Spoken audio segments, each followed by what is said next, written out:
कामना पूर्ति के लिए कार्तिक मास में करें ये कार्य, होगी सौभाग्य में वृद्धि।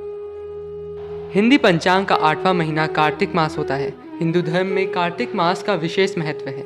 इस महीने में चतुर्मास की समाप्ति होती है, साथ ही मांगलिक कार्यों की शुरुआत हो जाती है। इसके अतिरिक्त इस महीने में पड़ने वाली दिवाली, धनतेरस, अन्नकूट जैसे त्योहारों के कारण इस माह को कामना पूर्ति का माह भी कहा जाता है।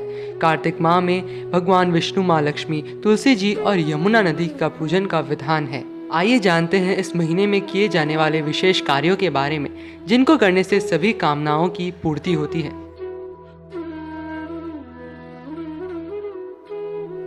कार्तिक माह में यमुना नदी की पूजा का विशेष महत्व है।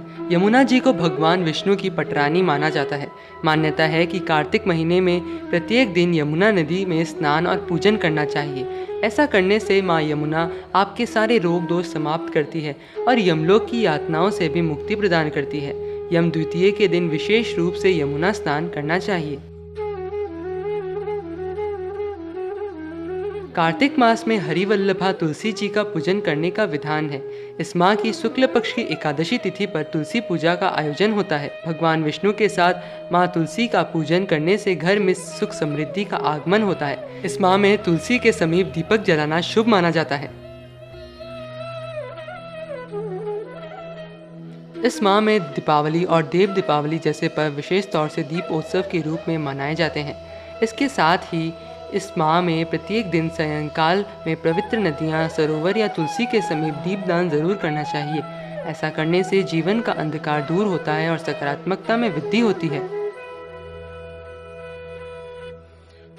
आंवला को औषधि शास्त्र में पूर्ण फल कहा गया है।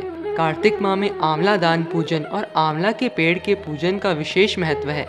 कार्तिक माह में आंवला के पेड़ के नीचे खाना खाने से रोगों से मुक्ति मिलती है। कार्तिक माह को कामना पूर्ति का माह कहा जाता है। इस माह में पवित्र नदियों में स्नान और दान का विशेष लाभ होता है। कार्तिक माह में एकादशी, पूर्णिमा, अमावस्या की तिथियों पर अन्नदान, गौदान करना चाहिए।